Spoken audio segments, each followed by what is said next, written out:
નમસ્કાર મિત્રો, સ્વાગત છે તમારું અમારી YouTube channel Gujarat jobs and ન્યૂઝમાં. મિત્રો, સરકારી લાખો કરોડો કર્મચારીઓ અને પેન્શનરો માટે 8મા પગાર પંચને લઈને મહત્વની અપડેટ સામે આવી રહી છે. સરકારી કર્મચારીઓને હવે આનંદ થાય તેવા સમાચાર મળી રહ્યા છે. 51,480 રૂપિયા જેટલો મિનિમમ બેઝિક સેલેરી થઈ શકે છે. તો આજના વિડીયોમાં 8મા પગાર પંચ વિશે વિગતવાર માહિતી જોઈએ. સરકારી કર્મચારીઓને સરકારે મોટી ભેટ આપી છે. સરકારે 8મા નાણાં પંચની રચનાને મંજૂરી આપી દીધી છે. સરકારી કર્મચારીઓ અને પગારદારો લાંબા સમયથી આની માંગ કરી રહ્યા હતા. તો આ પગાર પંચના અમલથી સરકારી કર્મચારીઓના પગાર પર શું અસર પડશે અને તેનો અમલ ક્યારે કરી શકાય છે? તો શું છે 8મું પગાર પંચ?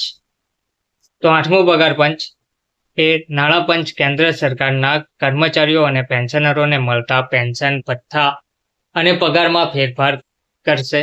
તેમજ એક તરફ પગાર પંચ લાગુ થયા પછી સરકારી કર્મચારીઓના પગારમાં વધારો થશે, તો બીજી તરફ મોંઘવારી ભથ્થામાં પણ સુધારો થશે. પગાર પંચ કેન્દ્ર સરકારને સરકારી કર્મચારીઓના પગારમાં સુધારો કરવાની સલાહ પણ આપે છે. આ પ્રક્રિયા દર 10 વર્ષે કરવામાં આવતી હોય છે. સરકાર તરફથી જે જણાવવામાં આવ્યું નથી, પરંતુ પગારમાં કેટલા ટકા વધારો થશે તે ફિટમેન્ટ ફેક્ટરથી નક્કી થશે. અલગ અલગ રિપોર્ટ્સ મુજબ ફિટમેન્ટ ફેક્ટર 2.57 થી 2.86 જેટલો થઈ શકે છે. અને આમ થયા પછી ફિટમેન્ટ ફેક્ટર 2.86 અનુસાર મિનિમમ બેઝિક સેલરી 18,000 રૂપિયાથી વધી સીધી 51,480 રૂપિયા થઈ જશે. ફિટમેન્ટ ફેક્ટર શું હોય છે? તો પગાર પંચ આ ફિટમેન્ટ ફેક્ટર દ્વારા પગાર, પેન્શન અને ભથ્થામાં સુધારો કરે છે. આ તે પદ્ધતિ છે જેના દ્વારા સરકારી કર્મચારીઓના પગાર અને પેન્શનની ગણતરી કરવામાં આવતી હોય છે.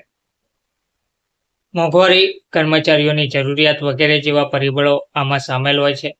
50 લાખ સરકારી કર્મચારીઓ આ પગાર પંચનો લાભ ઉઠાવી શકશે. 60 લાખ પેન્શન ધારકોને પણ લાભ મળી શકે છે.